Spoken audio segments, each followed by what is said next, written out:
अस्सलाम वालेकुम दोस्तों, वेलकम टू मियां भाई न्यूज़। तेलंगाना हुकूमत ने सऊदी के दर्दनाक बस हादसे में जान कुर्बान करने वाले तमाम शहीदों के खानदानों के लिए 5 लाख रुपए का एक्स ग्राटिया अनाउंस किया है। हैदराबाद के सेक्रेटरीट में होने वाले कैबिनेट मीटिंग के बाद यह फैसला ऑफिशियली कंफर्म किया गया। हुकूमत का कहना है कि यह सिर्फ फाइनेंशियल मदद नहीं बल्कि उन फैमिलीज के साथ एक इंसानी हमदर्दी का इजहार है जो इस वक्त की वजह से बिल्कुल टूट गए हैं। कैबिनेट ने यह भी डिसाइड किया है कि एक ऑफिशियल डेलीगेशन सऊदी अरब भेजा जाएगा जो वहां के अथॉरिटीज के साथ मिलकर रिलीफ कोऑर्डिनेशन और तमाम जरूरी अरेंजमेंट्स को हैंडल करेगा। इस डेलीगेशन की क़ियादत तेलंगाना के minority welfare minister Mohammad Azharuddin करेंगे। अजहरुद्दीन के साथ AIMIM के एक MLA और एक सीनियर ऑफिसर भी होंगे। साथ ही हुकूमत ने यह भी तस्दीक किया है कि हर विक्टिम के घर से 2 लोगों को सऊदी अरब भेजा जाएगा ताकि ये खुद वहां के अरेंजमेंट देख सके और अथॉरिटीज से डायरेक्ट बात कर सके। साथ ही ये भी कहा गया है कि तमाम शहीदों को दफन वहां सऊदी अरब में ही किया जाएगा जैसे कि ऑफिशियल स्टेटमेंट में मेंशन हुआ है। इस दर्दनाक हादसे का सबसे तकलीफदेह पहलू यह है कि 46 पैसेंजर्स में से सिर्फ एक शख्स जिंदा बच सका। मोहम्मद अब्दुल शोएब जो हैदराबाद के 24 साल का नौजवान है, ड्राइवर के बगल में बैठे हुए थे जब बस को डीजल टैंकर से टक्कर मारी गई। टक्कर इतनी शिद्दत की थी कि एकदम पूरी बस में आग भड़क उठी। शोएब किसी तरह खिड़की से बाहर निकलने में कामयाब हो गए लेकिन उनके जिस्म पर चोटों के निशान रह गए। अभी वो लोकल हॉस्पिटल में इलाज की सूरत हाल से गुजर रहे हैं। इनिशियल रिपोर्ट्स के मुताबिक शोएब ने इस हादसे में अपने करीबी रिश्तेदार भी खो दिए जो इनकी तकलीफ को और ज्यादा गहरा बना देते हैं। ये पूरा ग्रुप हैदराबाद से 9 नवंबर को जिद्दा गया था। टोटल 54 लोग उम्रा के लिए रवाना हुए थे। 4 लोग अलग से कार में मदीना चले गए और 4 लोग मक्का में रुक गए। बाकी 46 लोग एक बस में मदीना जाने के लिए निकले लेकिन मदीने से सिर्फ करीब 25 किलोमीटर दूर एक डीजल टैंकर ने उनकी बस को सीधे टक्कर मारी जिससे एकदम से धमाका हुआ और बस आग का गोला बन गई। बहुत कम वक्त मिला, किसी को भी बाहर आने का मौका नहीं मिला। अथॉरिटीज का कहना है कि पिछले कई सालों में इंडियन उमरा पिलग्रिम का ये सबसे बड़ा एक्सीडेंट माना जा रहा है। सऊदी अरेबिया और इंडिया दोनों तरफ से ऑफिशियल रोजाना कोऑर्डिनेशन में लगे हुए हैं। विक्टिम्स की identification, paper work, hospital reports और तमाम जरूरी इंफॉर्मेशन को वेरीफाई करने का प्रोसेस चल रहा। हैदराबाद में कई खानदान इस इंतजार में बेचैन बैठे हैं कि उनके अपनों की तस्दीक कब होगी। शायद किसी भी शहर ने इस तरह के कलेक्टिव ग्रीफ को बोझ कम ही महसूस किया होगा जैसे इस वक्त हैदराबाद कर रहा है। इससे पहले जो तांडूर का हादसा हुआ था वो तो तेलंगाना के ही लोग थे और हादसा भी यहाँ पर हुआ। अभी भी तेलंगाना के लोग उस हादसे के बारे में ही बात कर रहे हैं। आज भी घर घर गली गली उसी टॉपिक पर बात हो रहा है और इस बार ये हादसा हो गया। आज इस हादसे पर प्राइम मिनिस्टर नरेंद्र मोदी ने भी अपना दुख जाहिर किया और कहा कि वो गहरी तकलीफ से साथ इस ट्रेजेडी को देख रहे हैं।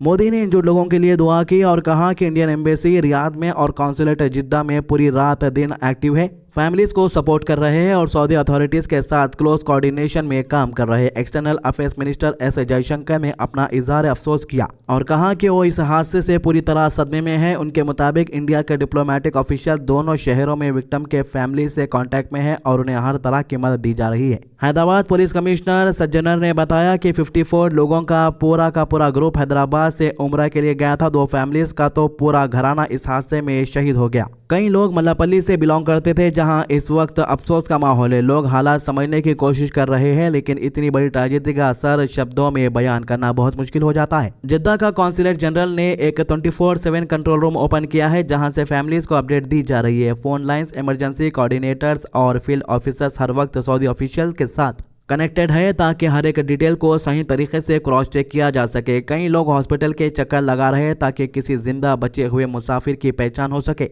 लेकिन इस वक्त तक सिर्फ एक ही सर्वाइवर शोएब का नाम ही कंफर्म हो सका है। तेलंगाना के चीफ मिनिस्टर रेवंत रेड्डी ने सेंट्रल गवर्नमेंट के साथ रेगुलरली कांटेक्ट में रहकर अपडेट्स लेने की बात कही है। इन्होंने कहा कि स्टेट गवर्नमेंट पूरी जिम्मेदारी के साथ अफेक्टेड फैमिलीज के साथ खड़ी है और उनको हर मुमकिन सपोर्ट दिया जाएगा। हैदराबाद और तेलंगाना के बहुत से घरों में आज शिद्दत का गम है। लोग सिर्फ ये दुआ कर रहे हैं कि अल्लाह इन मरहूमीन की मगफिरत करे और परिवार को सब्र और हिम्मत अता करे। पूरा शहर इस वक्त एक गहरे सन्नाटे में डूबा हुआ है और हर तरफ सिर्फ एक ही बात हो रही है कि इस हादसे ने कितनी जिंदगियां एक ही लम्हे में छीन ली। आपको बता दूं कि सऊदी अरब के अंदर हादसे तो होते हैं लेकिन ऐसा भयानक हादसा कई सालों में पहली बार हुआ है और यह हादसे की भी वजह वो ऑयल टैंकर है। अगर से टैंकर की जगह कोई और गाड़ी भी होती तो हादसा होता लेकिन कुछ लोग जख्मी होते। लेकिन टैंकर टकराई और उसके बाद जो धमाका हुआ और धमाके में किसी को भी हिलने तक का मौका नहीं मिला। दोस्तों, हम इस टॉपिक पर पूरी अपडेट आप तक पहुंचा रहे हैं। सुबह में भी हमने पूरी डिटेल्स के साथ आप तक इन्फॉर्मेशन पहुंचा दी थी। देखिए, हमारे पास हादसे की इन्फॉर्मेशन पहले आ जाती है, लेकिन हम इंतजार इसीलिए करते हैं ताकि इन्फॉर्मेशन पूरी करेक्ट आप तक पहुंचा सके। तो काफी लोग बिहार के अपडेट को लेकर भी कमेंट कर रहे हैं कि बिहार में जो इलेक्शन हुआ है उसके बाद की उन्हें इन्फॉर्मेशन नहीं मिली, इसलिए थोड़ी इन्फॉर्मेशन बिहार की भी जान लेते हैं। बिहार असेंबली इलेक्शन का रिजल्ट आने के बाद पटना में नई सरकार बनने की तैयारियों को और तेज कर दिया गया है। आज सुबह चीफ मिनिस्टर नीतीश कुमार ने पुरानी एनडीए सरकार का आखिरी कैबिनेट मीटिंग चेयर किया, जिसमें सारे मिनिस्टर्स ने एक सुर में यह फैसला लिया कि अब असेंबली को डिसॉल्व करने के रिकमेंडेशन गवर्नर को भेजी जाए। इस मीटिंग के बाद नीतीश कुमार सीधा गवर्नर आरिफ मोहम्मद खान से मिले, जहां इन्होंने कैबिनेट के फैसले की पूरी तफसील गवर्नर को बता दी। सोर्सेस के मुताबिक 19 नवंबर को नीतीश कुमार गवर्नर के पास अपना इस्तीफा सबमिट करेंगे, जो एक फॉर्मल प्रोसेस होता है जब पुरानी सरकार अपनी जिम्मेदारियां नई सरकार के लिए रास्ता बनाने के लिए खत्म करती है। यानी सीएम है तभी इस्तीफा देना पड़ता और उसके बाद फिर से उन्हें ही शपथ लेना पड़ता। अब दूसरी तरफ बात करें तो तेजस्वी यादव प्रेस कॉन्फ्रेंस करते हुए ये कह रहे हैं कि सभी एग्जिट पोल रहो, ओपिनियन पोल रहो, सर्वे रहो, और इलेक्शन कमीशन ऑफ इंडिया के हिसाब से भी सबसे ज्यादा वोट परसेंटेज रजत को मिला है, कांग्रेस को मिला है, लेकिन इसके बावजूद भी ये 2 पार्टी सीट नहीं क्यों जीत पाई। आपको बता दूं कि बिहार का जो रिजल्ट आया है इससे रजत और कांग्रेस पूरी तरीके से सहमत नहीं है। उनका कहना है कि एक बहुत बड़ा घोटाला हुआ है जिसे छुपाने की भरपूर कोशिश की जा रही है, लेकिन रजत और कांग्रेस इनको बेनकाब कर रहेंगे। कई सारे वोटर के नाम ऐसे आए जिसे हम सोच भी नहीं कर सकते, इंटरनेशनल सेलिब्रिटीज के नाम तक आ गए हैं। तो इस दफा एनडीए को इलेक्शन में एक मजबूत मैंडेट मिला है, जिसकी वजह से नई सरकार बनाने का प्रोसेस बहुत स्मूथ चल रहा है। इलेक्शन रिजल्ट के बाद कोलिशन पार्टीज के तमाम लीडर पटना में नीतीश कुमार से मिले। काफी दिनों से स्पेकुलेशन चल रहा था कि शायद इस बार बिहार को एक नया चीफ मिनिस्टर मिल सकता है, लेकिन बीजेपी लीडर ने साफ तौर पर कंफर्म कर दिया है कि नीतीश कुमार ही चीफ मिनिस्टर बने रहेंगे, यानी फिर से बिहार की कमान इनके ही हाथ में रहेगी।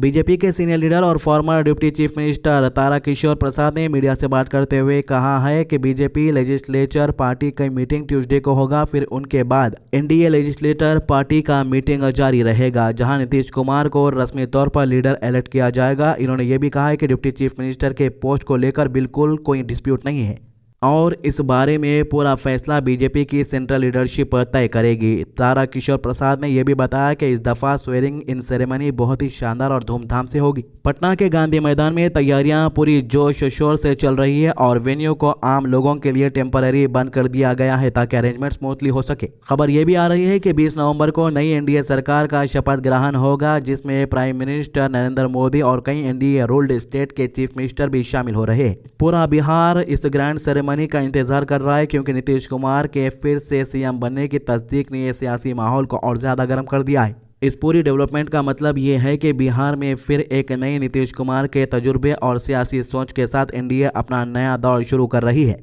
और ये साफ दिख रहा है कि एनडीए इस बार एक स्टेबल सरकार देने का वादा कर रही है। बिहार के लोगों की नजरें अब 20 नवंबर पर टिकी हुई है, जब ऑफिशियल तौर पर नीतीश कुमार और उनकी नई कैबिनेट शपथ लेंगे और अपने नए टर्म की शुरुआत करेंगे। अफसोस की बात यह है कि जब महागठबंधन और जो है नीतीश कुमार की एनडीए का एग्जिट पोल हुआ, सर्वे हुआ, तो सभी में ये लोग हार रहे थे, लेकिन अचानक जीत के सभी को चौंका दिया। आपका क्या कहना है बिहार के अंदर इस इलेक्शन को लेकर? कमेंट कर जरूर बताइएगा और हमारे चैनल को सब्सक्राइब कीजिए, वीडियोस को शेयर कीजिए। अल्लाह हाफिज।